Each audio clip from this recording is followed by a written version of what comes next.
Welcome once again to the Math and Science. In today's class, we'll be looking at SSCE questions for 2022. We'll be taking the first 15 questions. I hope at the end of this class, you will understand how to easily approach any of these questions when you come across them in exam halls. Let's see the first question. Question 1 says, evaluate to 4 significant figures. 573.06 times 184.25. For the purpose of SSCE, obviously you are allowed to use calculators. So this kind of question, I don't expect you to waste time on them. I expect you to go straight to your calculator and do a punching of 573.06 times 184.25. Straight from my screen, I have 105,000. I have 105,586.305. Now, this is actually the multiplication of 573.06 times 184.25. But the question says I should evaluate to 4 significant figures. That is, I must pick the first 4 figures and give them higher consideration. 1, 2, 3, and here is what? 4. Those are the 4 significant figures. What should happen to the 5th question? To the 5th number? You approximate the 5th number. If it is above a 5, I add it as a 1 plus 1, because what I have here is 8. Is above a 5. I add it here plus 1. But if it is below a 5, it becomes what? Plus 0. So that my final result should be 1056. 5 here plus 1 becomes 6. 8 becomes 0. 6 becomes what? 0. 105,600. I have evaluated and this figure to 4 significant figures. Before I leave this question, let's talk a little bit about approximating and evaluating figures to a particular significant figure.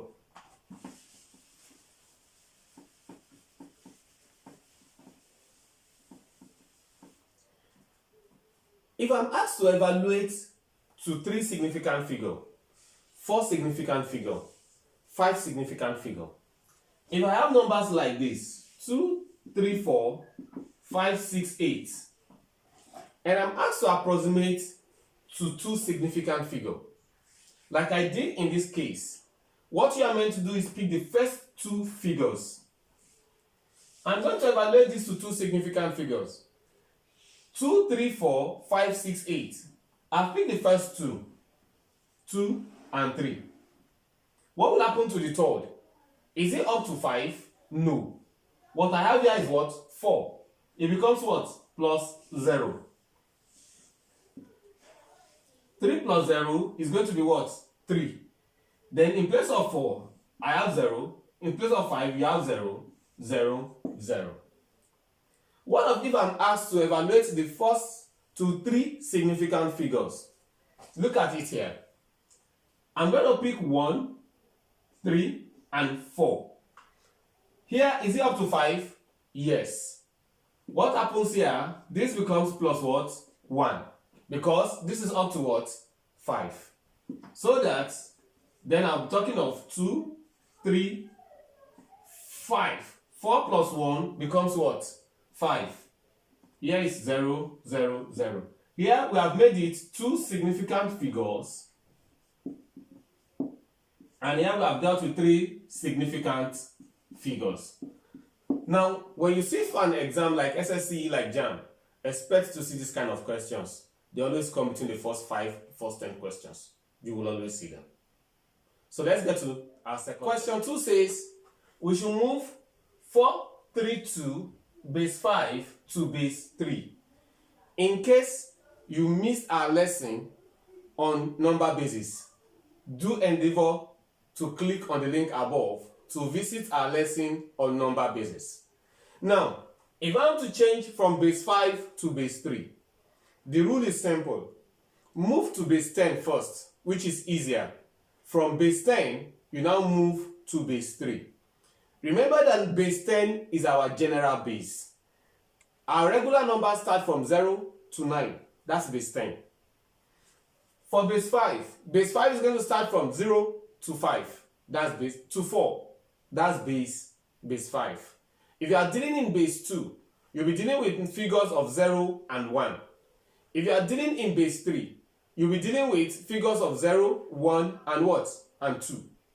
But now we're moving from base 5 to base 3. Like I said initially, we'll be moving from base 5 first to base 10, then from base 10 to base 3. If this is the first time you are meeting our channel, please do endeavor to click the subscribe button so that anytime we create content like this, you get notified. And also hit the notification bell. That way you'll be sure to get notified anytime we create such videos as this. Now, let's move from base 5 to base 10. We're first going to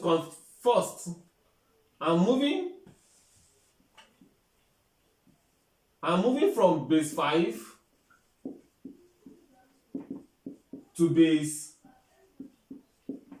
10.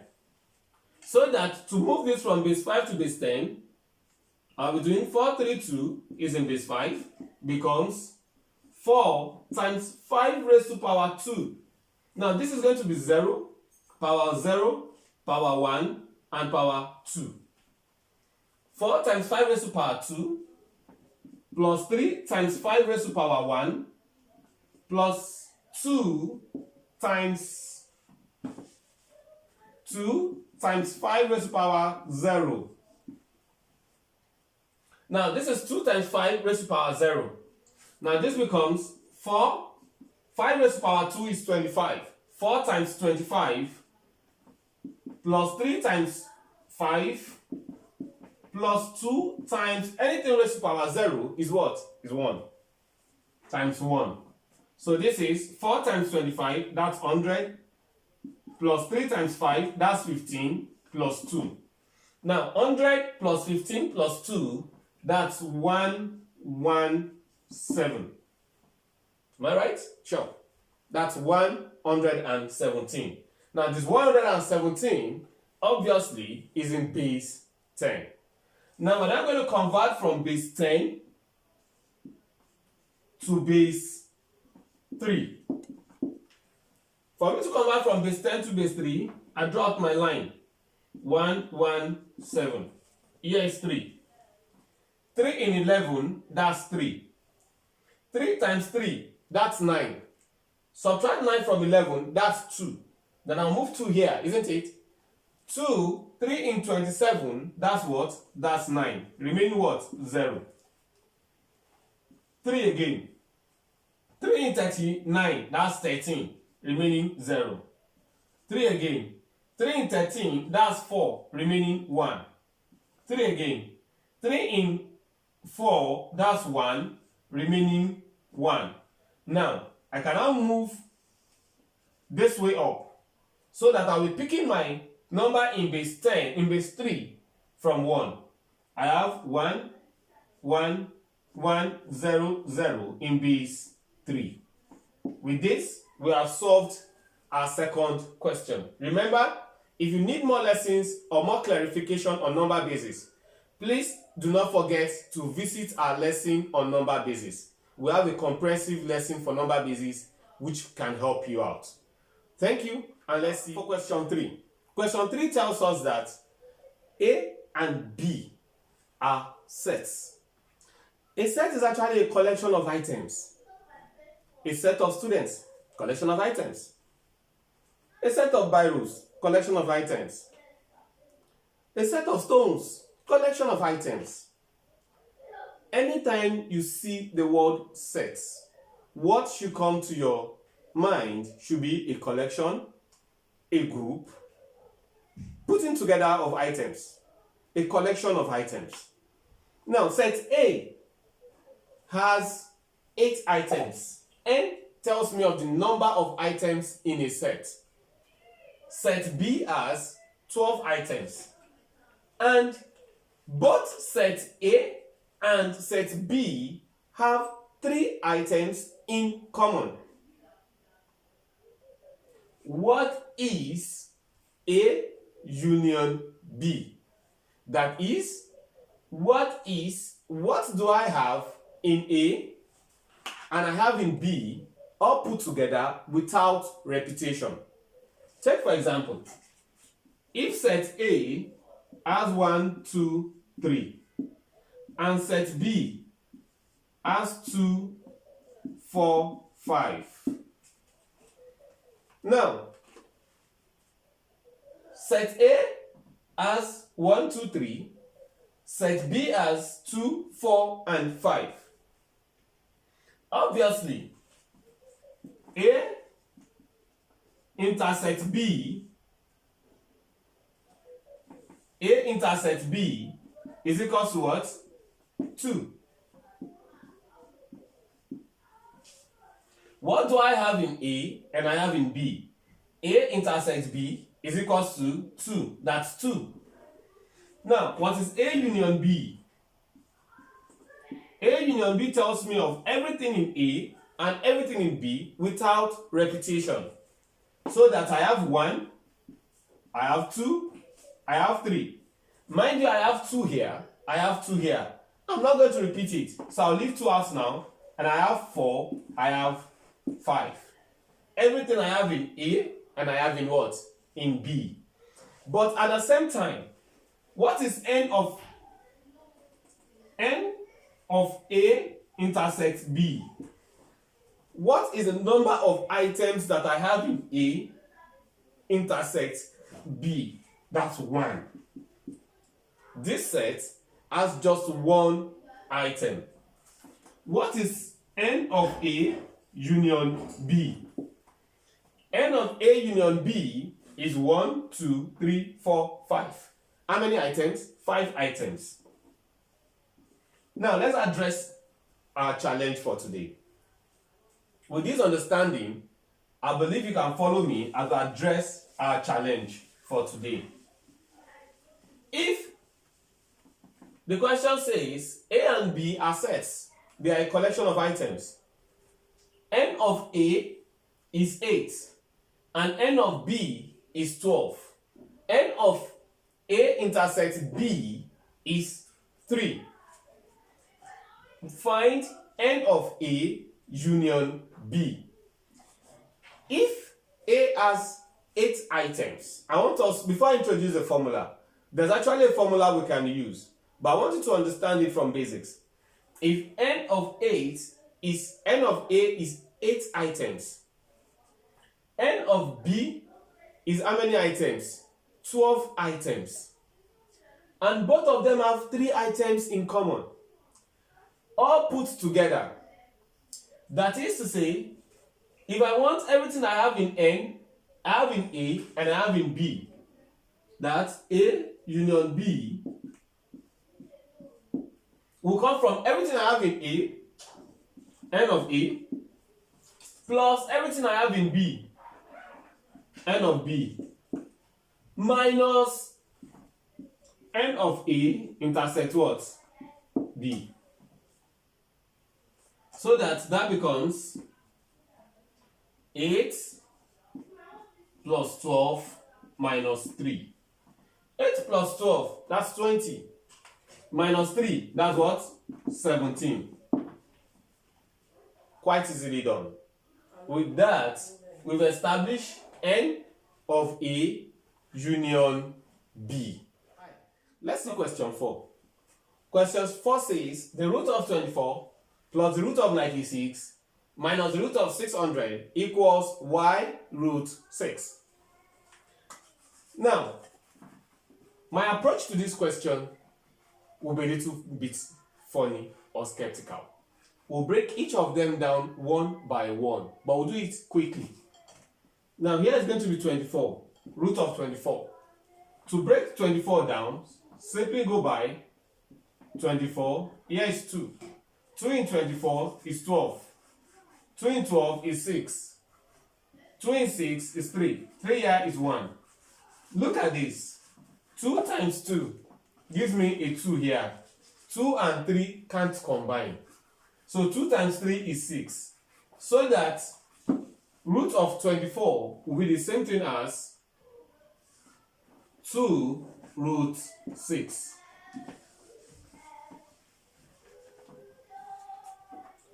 The next is the root of 96. The root of 96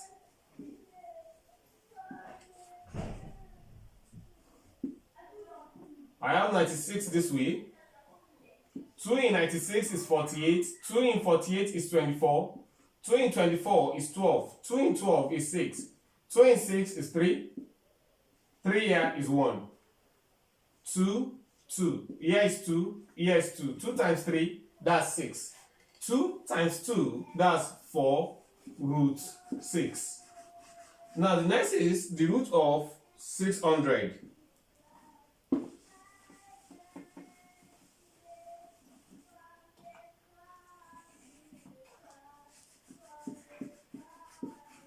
Or let's start with 2. 2 in 600 is 300. 2 in 300 is 150. 2 in 150 is 75. Am I right? Sure. 2 in 150 is 75. Now pick a 3 now. 3. 3 in 75 is 2, and here is 5. 5 now, 25. I have 5. 5 here is 1. 2 goes with each other. I can pick a 2 here. 5. I can pick a 5 here. I have 2. I have 3. That's 6.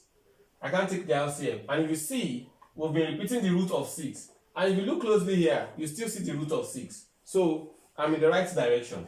The root of 600 obviously is 2 times 5. That's 10 root 6. Now let's replace these ones in the question. It becomes, in place of root of 24, I'm talking of 2 root 6 plus 4 root 6 minus 10 root 6 is equal to y root 6. 2 plus 4, 6. 6 minus 10 minus 4 root 6 is equal to y root 6. Obviously, my y is equal to minus 4.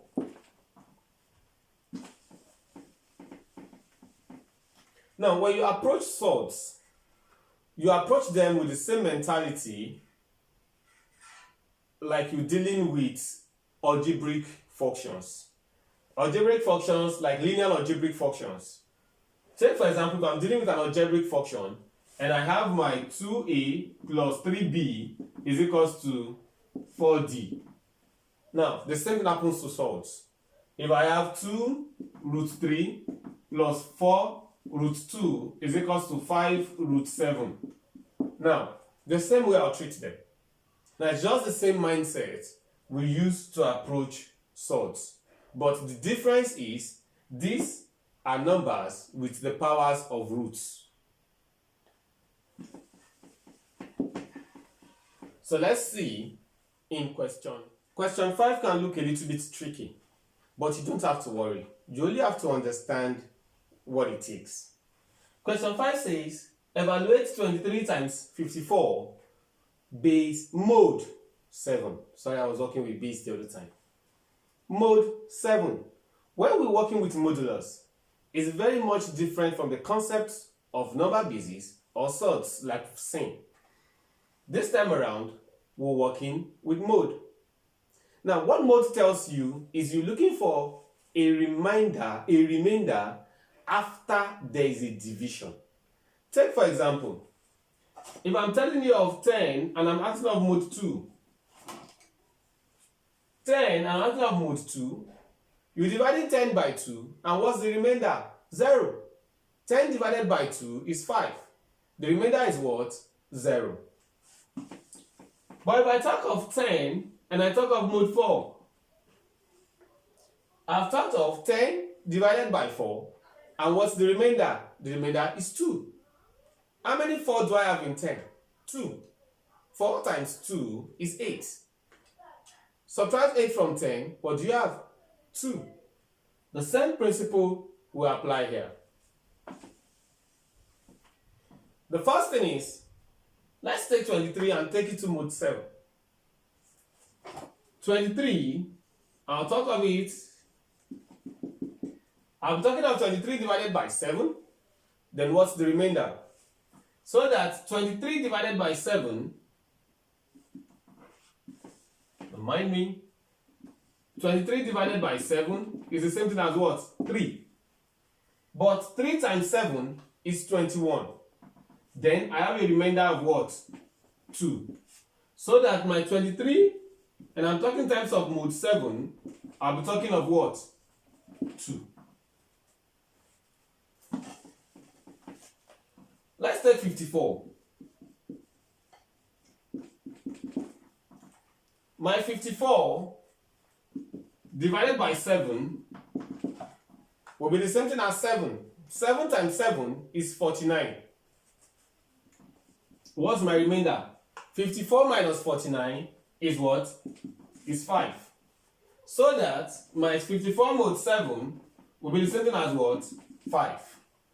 Now mind you, I have multiplication here to worry with. Now 23 mode 7 times 54 mode 7, I'm talking of 2 times 5 mode 7. 2 times 5 now is 10. 10 mode 7, I'll be talking of 10 divided by 7, which is 1, remaining what? 3. So, the whole of this expression, 23 times 54 mode 7, we'll be talking of what? 3. Once again, if this is the first time you come in contact with our channel, please do not forget to hit the subscribe button. That's the only way you tell Facebook and YouTube that you like what we're doing. Hit the subscribe button and the notification bell. You'll be doing two things. One, you'll be telling Facebook and YouTube that you like what we're doing. At the same time, you put yourself on a priority list to receive notification every time we create such content as this. See you in questions. Question 6. 4 raised to the power 3x is equal to 16 raised to the power x plus 1. Yeah, for that, 4 is written as 2 raised to the power 2, or raised to the power 3x, same as 16. 16 is 4 times 4, and 4 is 2 times 2. So that 16 becomes 2 times 2 times 2 times 2. That's 2 in how many places? 4 places. 16 is 2 times 2 times 2 times 2. So that your 16 here is written as 2 raised to the power 2 or raised to the power x plus 1. Now I can write that as 2 raised to the power 6x is the same thing as, or this raised to the power 4 please, 2, 4 will multiply 4x, 4 will multiply 1, 4. Both of them have base of 2. That implies that I can now equate the powers. 6x is equal to 4x plus 4, equating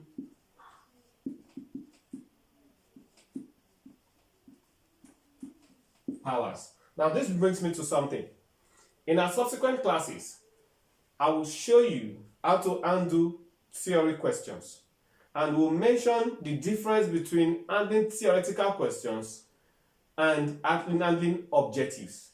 Now this is an objective question, so there are a lot of things I will not take cognizance of. But when I'm actually addressing a theoretical question, which is not an OBJ, your details are important. Take for example in brackets I have equating powers. In my objective, I won't be doing this. But if I'm handling a theory question, I expect to see things like this. This tells the examiner you know what you're doing. Now after I've equated powers, 6x is equal to 4x plus 4. Let 4x come to the other side. Becomes 6x minus 4x is equal to 4. 2x is equal to what? 4. If 2x is equal to 4, divide both sides by 2. Obviously, x is equal to what? 2. With that, we've been able to solve question 1 to 6. Keep up for our next class. We'll deliver on question 7 to 15. Thank you and have a nice day. Once again, if you're yet to subscribe to our channel, please do not forget to hit the subscribe button and subscribe to our channel. Thank you and have a nice day.